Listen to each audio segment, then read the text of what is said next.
One of the mysteries of the design process is just how does sketching work? Because if you've ever been a design student, or if you've ever been told, go start drawing stuff, come up with lots of ideas, it can be really kind of difficult to know where to start, how to go about that process, and really what the steps are and what the expectations are of sketching to come up with lots of different ideas. So I'm going to take this GoPro and strap it on my head and do some sketching here for you in my sketchbook as we work through ideas and show you some of that process. Okay, so I got some paper out now, and I'm going to do some sketching here to come up with ideas. And the emphasis of this is not going to be to make everything perfect and visual, but it's really going to be to try and get as many ideas down as I can. So I'm going to start out with a problem we're working on in a course right now about design barriers. And let's say this barrier is kids not playing outside or trying to get kids to play outside more. Okay, so let's just say we're going to develop some kind of toy. A lot of times I like to write words to go with my sketches to kind of keep that flow going. So this toy, I wanted kids to play with each other, but also something they could play alone. So what about paper airplanes? I don't know how many people know how to still build paper airplanes anymore these days, but do this kind of sketch of this paper airplane. But what if these are customized paper airplanes where they, maybe this is about these LED clip things that could allow us to light them up and to track them down. Maybe we get to see how far they flew. Maybe it's like this kit that is all about paper airplanes, and it's a tracking kit or something like that. So let me start with that idea. That sounds kind of cool. So I just kind of drew that box to put some kind of form to it. Paper airplane kit. Maybe I can figure out the design of it, on the front with all the paper airplanes. Well, let me figure out the parts. What do I need? So I need some LED clip things.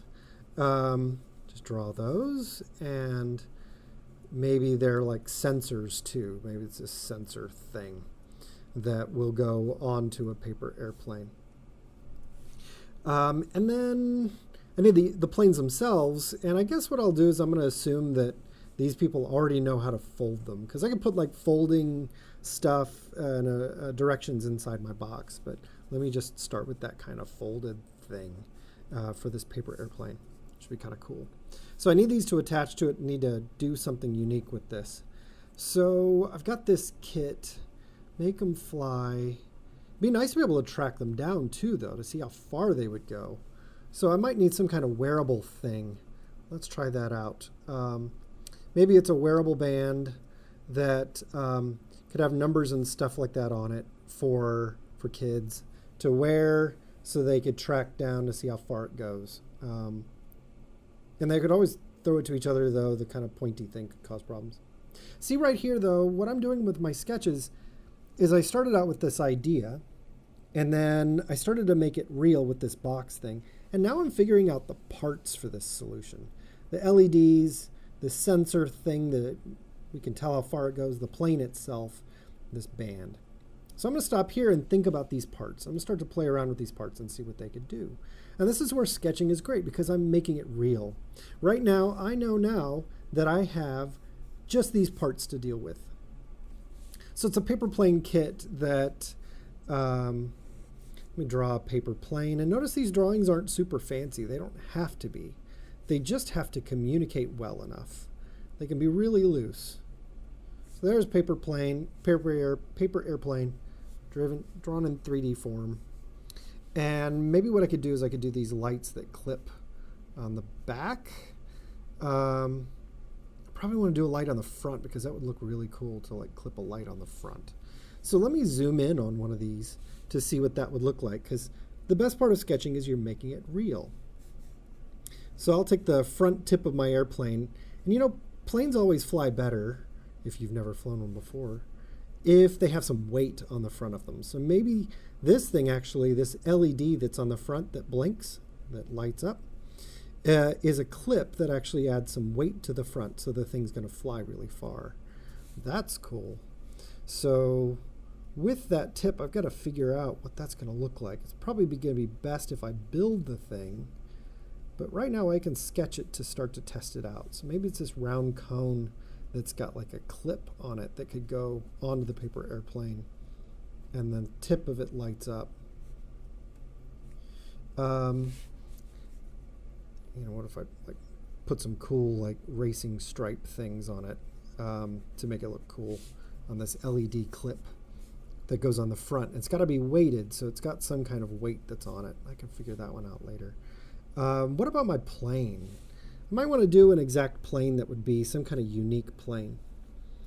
I could do these kind of triangular planes that we all pretty much are familiar with. But what about like those rounded kind of plane things that's got the wings and the flaps on the top, flaps that go up and they kind of go along here. So they've got the kind of handle thing. Maybe my kit's got multiple planes. And this is where, let me play with this idea. I probably want to have like, maybe they're races and we have different kinds that get to race each other. So I can take this airplane. See, I'm just drawing it really quick just to get it down. And this can be like plane number 1. Maybe the 1's got like a stripe that goes through it. Racing stripes. But see, these stripes go sideways. That's not cool for airplanes. Probably the racing stripe should go along the way it flies. So now I'm going to try this one. This is the center of the plane, and I'm going to try these stripes that go down this way. Maybe I do like thick, and then I do a thin, and I do a thick. That's kind of cool. Let me try another design, and I'm just going to focus on just that design of the stripe. I can make it go like straight and then curved, so maybe they go down like this. Ooh, maybe they could flare to make it really look like these stripes are like flying stripes. That's kind of cool. If I put that on a wing, that could look kind of cool. I like that pattern. It's a little bit messy right now, but I've got the idea. So I'm going to stop here about sketching, but you'll notice the whole point of this was I started out with the idea of the toy, and I started out by drawing quickly what the parts were to get me to what these chunks are. And then that allowed me to be able to focus in on one chunk, the LED on the front, and then what that would do and what that would look like in detail. And I kind of reached a dead end on that one. I'm like, that's about as far as that gets. Let's switch to the planes themselves. What if I had multiple planes? What would the designs of the planes be if I could have like plane number 1 versus plane number 2? And then I looked specifically at some of the drawings that would be on those planes and the detail of what some of those streaks might be. So with all those steps, I went from macro to micro really quickly, and I got a bunch of sketches out. And this kind of approach would allow me to render the planes in really great detail later on and to get them far more focused so I could make them refined and then show them to somebody and they'd be like, oh, I know what you're talking about. I know what it looks like. So that's a quick look at the sketching process. For iteration, you take one bit and then you move it to a next sketch and then you change that one. And you take another bit of that and you change it and change it. But also for innovation, for coming up with an idea and letting your mind wander through all the different steps as you discover parts about your design.